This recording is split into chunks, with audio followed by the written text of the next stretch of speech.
actions that are most likely to continue consciousness into the future?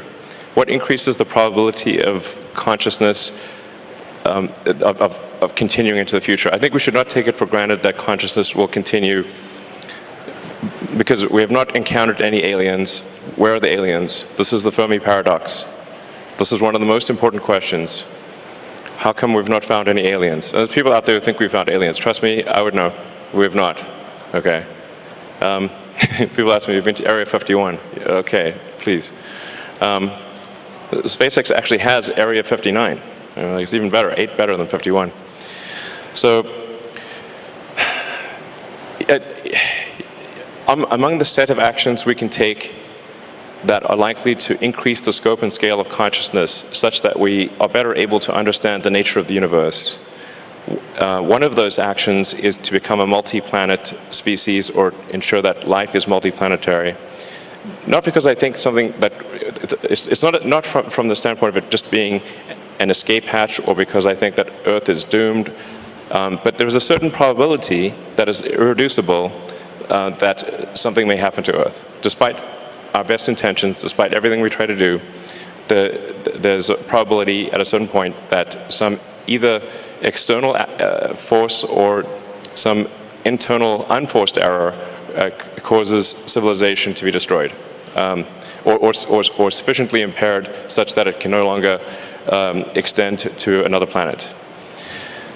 It's hard to say, like let me put it another way. This is the first time in the 4.5 billion year history of Earth that it's been possible to extend life beyond Earth. Before this, it was not possible. How long will this window be open? It may be open for a long time, or it may be open for a short time. I think it would be wise to assume that it is open for a short time. And then let us secure the future of consciousness, such that the light of consciousness is not extinguished. And we should try to do this as quickly as possible. That's my view. Good. It's so difficult to secure the future of the Earth, but we can secure the future of next 100 years. I'm not the person that I admire your courage for explore the Mars, but I admire a lot of people spend efforts on improving the Earth. It's great to send 1 million people to the Mars, but we have to care about the 7.4 billion people on the Earth. How can we make the world more sustainable? And I'm not that fan of the Mars because I think it's easy to go to the Mars. When you go on the top of the hills of the building, just one step you go to Mars, but you will never be able to come back. Yeah, so that's my view. That's not how it works, though. And also, don't do it. I hate to go to Himalayas too. I mean, when you climb on I think someday I will go there when the elevator is ready. I will go there have a look.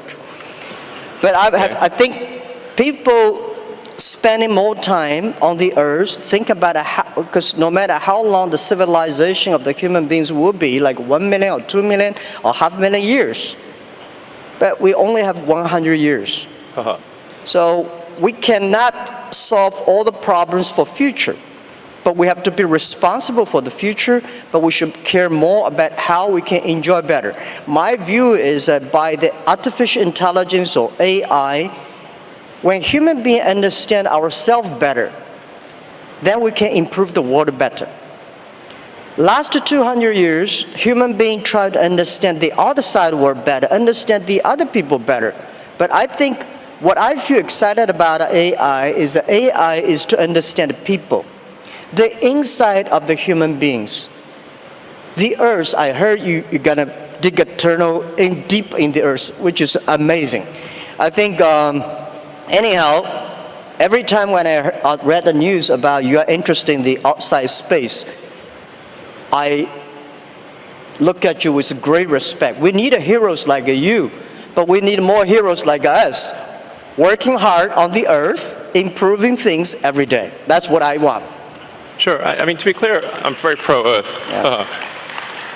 Great. That sounds great. To be clear, I'm very pro-Earth. When I say, us becoming a multi-planet species or making life extending life beyond Earth, expanding the scope and scale of consciousness. From a resource standpoint, I'm talking about less than 1% of Earth's resources should be dedicated to making life multiplanetary or making consciousness multiplanetary. So, I think it should be like somewhere in between how much we spend on lipstick and how much we spend on healthcare. Like, things like for the preservation of consciousness, we should spend maybe slightly more than we spend on cosmetics.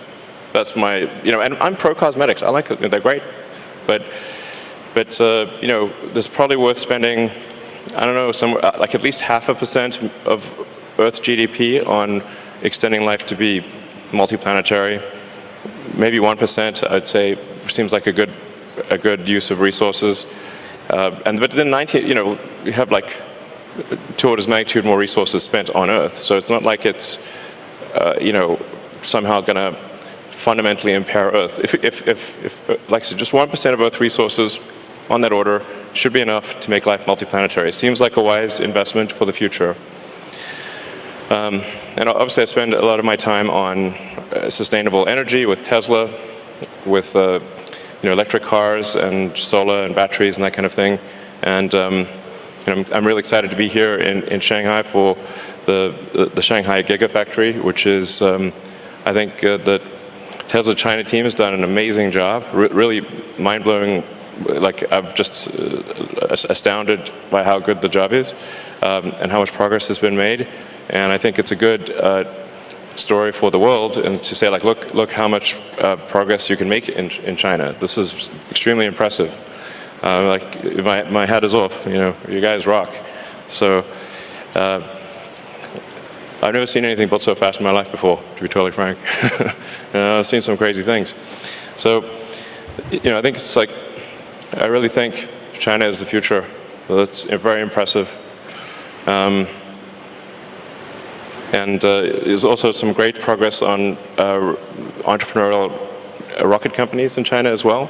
I believe 2 have made orbit, and it's very difficult, very hard to make orbit. Achieving orbit, I have great respect. This is very hard. You want to pick up another topic? Sure. Yeah. Jobs? Should I pick it? Jobs. The jobs or life? Jobs. Sure, anything, sure. Okay. So what new jobs will be created because of AI, or has the change already started? What do you think? I think why we need that many jobs. Sure. Right? My view is that the jobs, actually every technology revolution people start to worry. Right? Last 200 years we worry about the new technology going to take away all the jobs. Actually, we made a lot of jobs. Second, because of the industrial revolution, job created a lot of jobs. What I think is the next 20, 30 years, human being will live much longer. The life science technology is going to make people live probably 100, 120 years. That may not be a good thing, because you get a grandfather's grandfather still working hard. But the challenge is, my question, why should we have a lot of jobs? I think people should work 3 days a week, 4 hours a day. When we have electricity, the power of electricity is that we make people more time. So you can go to the karaoke in the evening, you can go to dancing party in the evening. So people, because of electricity, people have more time. I think because of artificial intelligence, people will have more time enjoy being human beings. In your life, in my life, I think I visited probably 300 cities in my life. My father visited 30 cities. My grandfather would visit only 3 cities. So my grandchildren probably will visit 3,000 cities all his life. He's always on the Tesla. He's always on the robots, always traveling around. So I don't think we need a lot of jobs. At that time, the jobs we need is make people happier, make people experience the life, enjoy the human beings. So I don't worry about the jobs a lot. First, we're going to have a lot of jobs. Second, we don't need a lot of jobs. Third, there's a very interesting thing, because we'll probably talk about life. in the